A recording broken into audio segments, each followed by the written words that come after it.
ರಾಜ್ಯದಲ್ಲಿ ವ್ಯಾಪಾರದಲ್ಲಿ ಮತ್ತೆ ಧರ್ಮದಂಗಲ್ ಶುರುವಾಗಿದೆಯಾ? ಬೀಫ್ ಮಾರಾಟಕ್ಕೆ ನಡೀತಾ ಇದೆ ಭಾರಿ ಷಡ್ಯಂತ್ರ ಅಂತೇಳಿ ಜಮೀರ್ ವಿರುದ್ಧ ಹಿಂದೂಪರ ಸಂಘಟನೆಗಳ ಕಿಡಿಯಂತೆ ಗೋಮಾಂಸ ಮಾರಾಟ ಪರವಾನಗಿಗೆ ಸಚಿವರ ಒತ್ತಡ ಇದೆಯಂತೆ. ಬಿಬಿಎಂಪಿ ಅಧಿಕಾರಿಗಳ ಮೇಲೆ ಜಮೀರ್ ಒತ್ತಡ ಹಾಕಿದ್ರ. ತಮಿಳುನಾಡಿನಿಂದ ಬೀಫ್ ತರಿಸಿಕೊಳ್ಳಲು ತಯಾರಿ ಆಗ್ತಾ ಇದೆಯಾ? ಹಿಂದೂಪರ ಸಂಘಟನೆಗಳ ಗಂಭೀರ ಆರೋಪ ಇದೆ. ಹಾಗಂತ ಬೀಫ್ ಮತ್ತು ಹಂದಿ ಮಾಂಸ ಮಾರಾಟ ಮಾಡಬಾರದು ಅಂತ ಏನಿಲ್ಲ, ಅದಕ್ಕೆ ಅದರದೇ ಆದ ಕ್ರಮಗಳಿದೆ. ಈಗ ಕೆಲವೊಂದು ಕಡೆ ಬೀಫ್ ಮಾರಾಟ ಅಂದ್ರೆ ಎಂತ ಬೀಫು, ಯಾವ್ದನ್ನು ಮಾರಾಟ ಮಾಡಬೇಕು, ಅದಕ್ಕೆ ಮಾಂಸ ಯಾವುದು, ಹಿಂಗೆಲ್ಲ ಇರ್ತದೆ. ಸೊ ಈಗ ಅದು ಬಹಳ ದೊಡ್ಡ ಮಟ್ಟದಲ್ಲಿ ರಂಜಾನ್ ಇದೆ, ಆಮೇಲೆ ಈಗ ಬಕ್ರೀದ್ ಬರುತ್ತೆ. ಈ ಸಂದರ್ಭಕ್ಕೆ ರಾಜ್ಯದಲ್ಲಿ ಮತ್ತೊಂದು ಧರ್ಮದಂಗಲ್ ಕಿಚ್ಚು ಹಚ್ಚುತ್ತಾ ಅನ್ನೋ ಚರ್ಚೆ ಶುರುವಾಗಿದೆ. ಬೀಫ್ ಮಾರಾಟಕ್ಕೆ ಅನುಮತಿ ನೀಡುವಂತೆ ಸಚಿವ ಜಮೀರ್ ಅಹಮದ್ ಖಾನ್ ಬೇಡಿಕೆ ಇಟ್ಟಿದ್ದಾರಂತೆ. ಇದು ಕೇಸರಿ ನಾಯಕರ ಕಣ್ಣು ಕೆಂಪಗಾಗಿಸಿದೆ. ಅವರು ಕೂಡ ಅದಕ್ಕೆ ಪ್ರತಿಕ್ರಿಯೆ ಕೊಟ್ಟಿದ್ದಾರೆ. ಬನ್ನಿ ನೋಡೋಣ ಏನದು.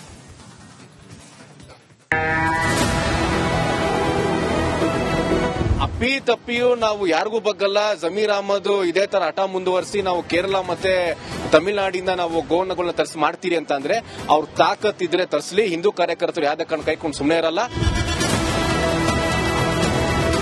ಎಲ್ಲಾ ಕಡೆಯಲ್ಲಿ ನಾವು ಹಿಂದೂಗಳು ಸಹ ಹಂದಿ ಮಾಂಸ ಸೇವನೆ ಮಾಡೋರಿದ್ದೀರಿ. ನಮಗೂ ಹಂದಿ ಮಾಂಸ ಅಂಗಡಿಗಳು ತೆರವು ಮಾಡಕ್ ಗೊತ್ತಿದೆ. ಇದಕ್ಕೆ ಟಕ್ಕರ್ ಕೊಡಕ್ಕೆ ಹಂದಿ ಮಾಂಸ ಅಂಗಡಿ ಓಪನ್ ಮಾಡ್ತೀವಿ ಮುಂದಿನ ದಿನಗಳಲ್ಲಿ.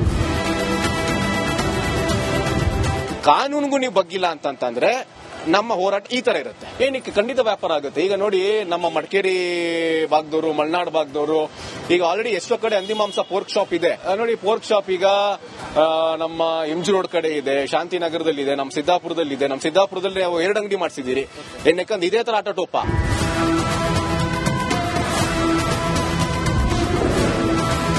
ಮತ್ತೆ ಶುರುವಾಯ್ತಾ ವ್ಯಾಪಾರದ ಧರ್ಮದಂಗಲ್. ಬೀಫ್ ಶಾಪ್ ಟ್ರೇಡ್ ಲೈಸೆನ್ಸ್ಗೆ ಜಮೀರ್ ಒತ್ತಡ. ರಾಜ್ಯದಲ್ಲಿ ಮತ್ತೆ ವ್ಯಾಪಾರದ ಧರ್ಮದಂಗಲ್ ಕಿಚ್ಚು ಹತ್ತಿಕೊಳ್ತಾ ಅನ್ನೋ ಚರ್ಚೆ ಶುರುವಾಗಿದೆ. ಬೀಫ್ ಶಾಪ್ ಹೆಸರಲ್ಲಿ ದನದ ಮಾಂಸ ಮಾರಾಟಕ್ಕೆ ಪರವಾನಗಿ ನೀಡುವಂತೆ ಬಿಬಿಎಂಪಿ ಪಶುಸಂಗೋಪನಾ ಇಲಾಖೆ ಮೇಲೆ ಒತ್ತಡ ಹಾಕಲಾಗುತ್ತಿದೆ ಎಂಬ ಆರೋಪ ಕೇಳಿಬಂದಿದೆ. ಇದು ಬಿಜೆಪಿ ಕಾಂಗ್ರೆಸ್ ನಾಯಕರ ಕೆಸರಿನ ಚಾಟಕ್ಕೆ ನಾಂದಿಯಾಡಿದೆ.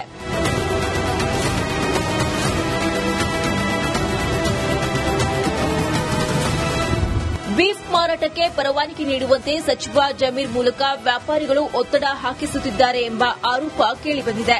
ಇತ್ತೀಚೆಗೆ ವಿಕಾಸಸೌಧದಲ್ಲಿ ನಡೆದ ಸಭೆಯಲ್ಲಿ ಸಚಿವ ಜಮೀರ್ಗೆ ವ್ಯಾಪಾರಿಗಳು ಮನವಿಯನ್ನ ಮಾಡಿದ್ದಾರೆ ಅಂತ ಹಿಂದೂಪರ ಸಂಘಟನೆಗಳು ಆರೋಪವನ್ನ ಮಾಡಿದ್ದಾರೆ. ಜಮೀರ್ ಅಹಮದ್ ಇದೇ ತರ ಹಠ ಮುಂದುವರಿಸಿ ನಾವು ಕೇರಳ ಮತ್ತೆ ತಮಿಳುನಾಡಿಂದ ನಾವು ಗೋವನ್ನಗಳನ್ನ ತರಿಸಿ ಮಾಡ್ತೀರಿ ಅಂತ ಅಂದ್ರೆ ಅವ್ರ ತಾಕತ್ತಿದ್ರೆ ತರಿಸಲಿ. ಹಿಂದೂ ಕಾರ್ಯಕರ್ತರು ಯಾವ್ದೇ ಕಾರಣ ಕೈಕೊಂಡು ಸುಮ್ಮನೆ ಇರಲ್ಲ. ಒಂದೇ ಒಂದು ಲಾರಿ ಗೋಮಾಂಸದ ಲಾರಿ ತಮಿಳುನಾಡು ಮತ್ತೆ ಕೇರಳ ಬಾರ್ಡರ್ ಇಂದ ಕರ್ನಾಟಕ ಬಾರ್ಡರ್ಗೆ ಎಂಟ್ರಿ ಆಗೋದಕ್ಕೆ ಯಾವುದೇ ಕಾರಣಕ್ಕೂ ಹಿಂದೂ ಕಾರ್ಯಕರ್ತರು ಬಿಡಲ್ಲ. ಹಂಗೂ ಮಾರಿದ್ರು ಸಹ ಎಲ್ಲಾ ಕಡೆಯಲ್ಲಿ ನಾವು ಹಿಂದೂಗಳು ಸಹ ಹಂದಿ ಮಾಂಸ ಸೇವನೆ ಮಾಡೋರಿದ್ದೀರಿ. ನಮಗೂ ಹಂದಿ ಮಾಂಸ ಅಂಗಡಿಗಳು ತೆರವು ಮಾಡಕ್ ಗೊತ್ತಿದೆ. ಕೇರಳ ಹಾಗೂ ತಮಿಳುನಾಡಿನಿಂದ ಬೀಫ್ ತಂದು ಸೇಲ್ ಮಾಡಲು ಮುಸ್ಲಿಂ ವ್ಯಾಪಾರಿಗಳು ತಯಾರಿ ನಡೆಸಿದ್ದಾರಂತೆ. ಈಗಾಗಲೇ ಪಶುಸಂಗೋಪನಾ ಇಲಾಖೆ ಸಿಎಂ ಜೊತೆ ಸಚಿವ ಜಮೀರ್ ಚರ್ಚಿಸಿರುವ ಆರೋಪವಿದೆ. ದನದ ಮಾಂಸ ಮಾರಾಟ ಮಾಡಲು ಜಮೀರ್ ಅಹಮದ್ ಕುಮ್ಮಕ್ಕು ನೀಡುತ್ತಿದ್ದಾರೆ ಅಂತ ಹಿಂದೂ ಮುಖಂಡರು ಕಿಡಿಕಾರಿದ್ದಾರೆ. ಇದಕ್ಕೆ ಟಕ್ಕರ್ ಕೊಡಕ್ಕೆ ಹಂದಿ ಮಾಂಸ ಅಂಗಡಿ ಓಪನ್ ಮಾಡ್ತೀವಿ ಮುಂದಿನ ದಿನಗಳಲ್ಲಿ. ನೋಡಿ, ಈಗ ನಾವು ಕೋಟ್ಯಾಂತರ ಹಿಂದೂಗಳು ಪೂಜೆ ಮಾಡುವಂತ ಗೋಮಾತೆ, ನೀವು ನಮ್ಮ ಧಾರ್ಮಿಕ ಭಾವನೆಗೆ ಧಕ್ಕೆ ತಂದಿ ನಮ್ಮ ಭಾವನೆಗೆ ನೋವು ಕೊಡ್ತೀರಾ ಅಂತಂದ್ರೆ. ರಾಜ್ಯದಲ್ಲಿ ವ್ಯಾಪಾರದಲ್ಲಿ ಮತ್ತೆ ಧರ್ಮದಂಗಲ್ ಶುರುವಾಗಿದೆಯಾ? ಬೀಫ್ ಮಾರಾಟಕ್ಕೆ ನಡೀತಾ ಇದೆ ಭಾರಿ ಷಡ್ಯಂತ್ರ ಅಂತೇಳಿ ಜಮೀರ್ ವಿರುದ್ಧ ಹಿಂದೂಪರ ಸಂಘಟನೆಗಳ ಕಿಡಿಯಂತೆ ಗೋಮಾಂಸ ಮಾರಾಟ ಪರವಾನಗಿಗೆ ಸಚಿವರ ಒತ್ತಡ ಇದೆಯಂತೆ. ಬಿಬಿಎಂಪಿ ಅಧಿಕಾರಿಗಳ ಮೇಲೆ ಜಮೀರ್ ಒತ್ತಡ ಹಾಕಿದ್ರ. ತಮಿಳುನಾಡಿನಿಂದ ಬೀಫ್ ತರಿಸಿಕೊಳ್ಳಲು ತಯಾರಿ ಆಗ್ತಾ ಇದೆಯಾ? ಹಿಂದೂಪರ ಸಂಘಟನೆಗಳ ಗಂಭೀರ ಆರೋಪ ಇದೆ. ಹಾಗಂತ ಬೀಫ್ ಮತ್ತು ಹಂದಿ ಮಾಂಸ ಮಾರಾಟ ಮಾಡಬಾರದು ಅಂತ ಏನಿಲ್ಲ, ಅದಕ್ಕೆ ಅದರದೇ ಆದ ಕ್ರಮಗಳಿದೆ. ಈಗ ಕೆಲವೊಂದು ಕಡೆ ಬೀಫ್ ಮಾರಾಟ ಅಂದ್ರೆ ಎಂತ ಬೀಫು, ಯಾವ್ದನ್ನು ಮಾರಾಟ ಮಾಡಬೇಕು, ಅದಕ್ಕೆ ಮಾಂಸ ಯಾವುದು, ಹಿಂಗೆಲ್ಲ ಇರ್ತದೆ. ಸೊ ಈಗ ಅದು ಬಹಳ ದೊಡ್ಡ ಮಟ್ಟದಲ್ಲಿ ರಂಜಾನ್ ಇದೆ, ಆಮೇಲೆ ಈಗ ಬಕ್ರೀದ್ ಬರುತ್ತೆ. ಈ ಸಂದರ್ಭಕ್ಕೆ ರಾಜ್ಯದಲ್ಲಿ ಮತ್ತೊಂದು ಧರ್ಮದಂಗಲ್ ಕಿಚ್ಚು ಹಚ್ಚುತ್ತಾ ಅನ್ನೋ ಚರ್ಚೆ ಶುರುವಾಗಿದೆ. ಬೀಫ್ ಮಾರಾಟಕ್ಕೆ ಅನುಮತಿ ನೀಡುವಂತೆ ಸಚಿವ ಜಮೀರ್ ಅಹಮದ್ ಖಾನ್ ಬೇಡಿಕೆ ಇಟ್ಟಿದ್ದಾರಂತೆ. ಇದು ಕೇಸರಿ ನಾಯಕರ ಕಣ್ಣು ಕೆಂಪಗಾಗಿಸಿದೆ. ಅವರು ಕೂಡ ಅದಕ್ಕೆ ಪ್ರತಿಕ್ರಿಯೆ ಕೊಟ್ಟಿದ್ದಾರೆ. ಬನ್ನಿ ನೋಡೋಣ ಏನದು.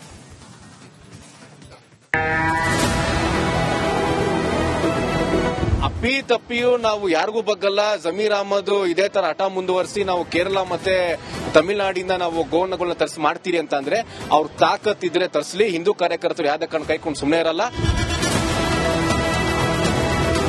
ಎಲ್ಲಾ ಕಡೆಯಲ್ಲಿ ನಾವು ಹಿಂದೂಗಳು ಸಹ ಹಂದಿ ಮಾಂಸ ಸೇವನೆ ಮಾಡೋರಿದ್ದೀರಿ.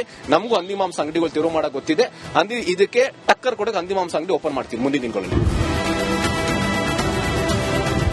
ಕಾನೂನಿಗೂ ನೀವು ಬಗ್ಗಿಲ್ಲ ಅಂತಂದ್ರೆ ನಮ್ಮ ಹೋರಾಟ ಈ ತರ ಇರುತ್ತೆ. ಏನಕ್ಕೆ ಖಂಡಿತ ವ್ಯಾಪಾರ ಆಗುತ್ತೆ. ಈಗ ನೋಡಿ, ನಮ್ಮ ಮಡಿಕೇರಿ ಭಾಗದವರು, ಮಲೆನಾಡು ಭಾಗದವರು ಈಗ ಆಲ್ರೆಡಿ ಎಷ್ಟೋ ಕಡೆ ಹಂದಿ ಮಾಂಸ ಪೋರ್ಕ್ ಶಾಪ್ ಇದೆ ನೋಡಿ. ಪೋರ್ಕ್ ಶಾಪ್ ಈಗ ನಮ್ಮ ಎಂಜಿ ರೋಡ್ ಕಡೆ ಇದೆ, ಶಾಂತಿನಗರದಲ್ಲಿ ಇದೆ, ನಮ್ಮ ಸಿದ್ದಾಪುರದಲ್ಲಿ ಇದೆ. ನಮ್ಮ ಸಿದ್ದಾಪುರದಲ್ಲಿ ನಾವು 2 ಅಂಗಡಿ ಮಾಡಿಸಿದ್ದೀರಿ. ಏನಕ್ಕಂದ್ರೆ ಇದೇ ತರ ಆಟ ಟೋಪ.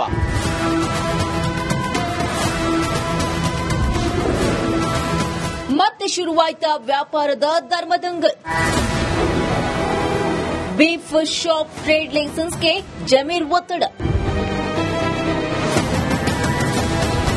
ರಾಜ್ಯದಲ್ಲಿ ಮತ್ತೆ ವ್ಯಾಪಾರದ ಧರ್ಮದಂಗಲ್ ಕಿಚ್ಚು ಹತ್ತಿಕೊಳ್ತಾ ಅನ್ನೋ ಚರ್ಚೆ ಶುರುವಾಗಿದೆ.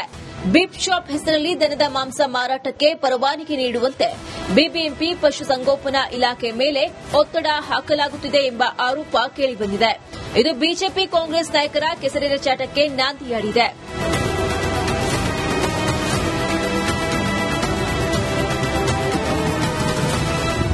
ಬೀಫ್ ಮಾರಾಟಕ್ಕೆ ಪರವಾನಗಿ ನೀಡುವಂತೆ ಸಚಿವ ಜಮೀರ್ ಮೂಲಕ ವ್ಯಾಪಾರಿಗಳು ಒತ್ತಡ ಹಾಕಿಸುತ್ತಿದ್ದಾರೆ ಎಂಬ ಆರೋಪ ಕೇಳಿಬಂದಿದೆ. ಇತ್ತೀಚೆಗೆ ವಿಕಾಸಸೌಧದಲ್ಲಿ ನಡೆದ ಸಭೆಯಲ್ಲಿ ಸಚಿವ ಜಮೀರ್ಗೆ ವ್ಯಾಪಾರಿಗಳು ಮನವಿಯನ್ನ ಮಾಡಿದ್ದಾರೆ ಅಂತ ಹಿಂದೂಪರ ಸಂಘಟನೆಗಳು ಆರೋಪವನ್ನ ಮಾಡಿದ್ದಾರೆ. ಜಮೀರ್ ಅಹಮದ್ ಇದೇ ತರ ಹಠ ಮುಂದುವರಿಸಿ ನಾವು ಕೇರಳ ಮತ್ತೆ ತಮಿಳುನಾಡಿಂದ ನಾವು ಗೋವನ್ನಗಳನ್ನ ತರಿಸಿ ಮಾಡ್ತೀರಿ ಅಂತ ಅಂದ್ರೆ ಅವ್ರ ತಾಕತ್ತಿದ್ರೆ ತರಿಸಲಿ. ಹಿಂದೂ ಕಾರ್ಯಕರ್ತರು ಯಾವ್ದೇ ಕಾರಣ ಕೈಕೊಂಡು ಸುಮ್ಮನೆ ಇರಲ್ಲ. ಒಂದೇ ಒಂದು ಲಾರಿ ಗೋಮಾಂಸದ ಲಾರಿ ತಮಿಳುನಾಡು ಮತ್ತೆ ಕೇರಳ ಬಾರ್ಡರ್ ಇಂದ ಕರ್ನಾಟಕ ಬಾರ್ಡರ್ಗೆ ಎಂಟ್ರಿ ಆಗೋದಕ್ಕೆ ಯಾವುದೇ ಕಾರಣಕ್ಕೂ ಹಿಂದೂ ಕಾರ್ಯಕರ್ತರು ಬಿಡಲ್ಲ. ಹಂಗೂ ಮಾರಿದ್ರು ಸಹ ಎಲ್ಲಾ ಕಡೆಯಲ್ಲಿ ನಾವು ಹಿಂದೂಗಳು ಸಹ ಹಂದಿ ಮಾಂಸ ಸೇವನೆ ಮಾಡೋರಿದ್ದೀರಿ. ನಮಗೂ ಹಂದಿ ಮಾಂಸ ಅಂಗಡಿಗಳು ತೆರವು ಮಾಡಕ್ ಗೊತ್ತಿದೆ. ಕೇರಳ ಹಾಗೂ ತಮಿಳುನಾಡಿನಿಂದ ಬೀಫ್ ತಂದು ಸೇಲ್ ಮಾಡಲು ಮುಸ್ಲಿಂ ವ್ಯಾಪಾರಿಗಳು ತಯಾರಿ ನಡೆಸಿದ್ದಾರಂತೆ. ಈಗಾಗಲೇ ಪಶುಸಂಗೋಪನಾ ಇಲಾಖೆ ಸಿಎಂ ಜೊತೆ ಸಚಿವ ಜಮೀರ್ ಚರ್ಚಿಸಿರುವ ಆರೋಪವಿದೆ. ದನದ ಮಾಂಸ ಮಾರಾಟ ಮಾಡಲು ಜಮೀರ್ ಅಹಮದ್ ಕುಮ್ಮಕ್ಕು ನೀಡುತ್ತಿದ್ದಾರೆ ಅಂತ ಹಿಂದೂ ಮುಖಂಡರು ಕಿಡಿಕಾರಿದ್ದಾರೆ. ಇದಕ್ಕೆ ಟಕ್ಕರ್ ಕೊಡಕ್ಕೆ ಹಂದಿ ಮಾಂಸ ಅಂಗಡಿ ಓಪನ್ ಮಾಡ್ತೀವಿ ಮುಂದಿನ ದಿನಗಳಲ್ಲಿ. ನೋಡಿ, ಈಗ ನಾವು ಕೋಟ್ಯಾಂತರ ಹಿಂದೂಗಳು ಪೂಜೆ ಮಾಡುವಂತ ಗೋಮಾತೆ, ನೀವು ನಮ್ಮ ಧಾರ್ಮಿಕ ಭಾವನೆಗೆ ಧಕ್ಕೆ ತಂದು ನಮ್ಮ ಭಾವನೆಗೆ ನೋವು ಕೊಡ್ತೀರ. ರಾಜ್ಯದಲ್ಲಿ ವ್ಯಾಪಾರದಲ್ಲಿ ಮತ್ತೆ ಧರ್ಮದಂಗಲ್ ಶುರುವಾಗಿದೆಯಾ? ಬೀಫ್ ಮಾರಾಟಕ್ಕೆ ನಡೀತಾ ಇದೆಯಾ ಭಾರಿ ಷಡ್ಯಂತ್ರ ಅಂತ ಹೇಳಿ ಜಮೀರ್ ವಿರುದ್ಧ ಹಿಂದೂಪರ ಸಂಘಟನೆಗಳ ಕಿಡಿಯಂತೆ ಗೋಮಾಂಸ ಮಾರಾಟ ಪರವಾನಗಿಗೆ ಸಚಿವರ ಒತ್ತಡ ಇದೆ.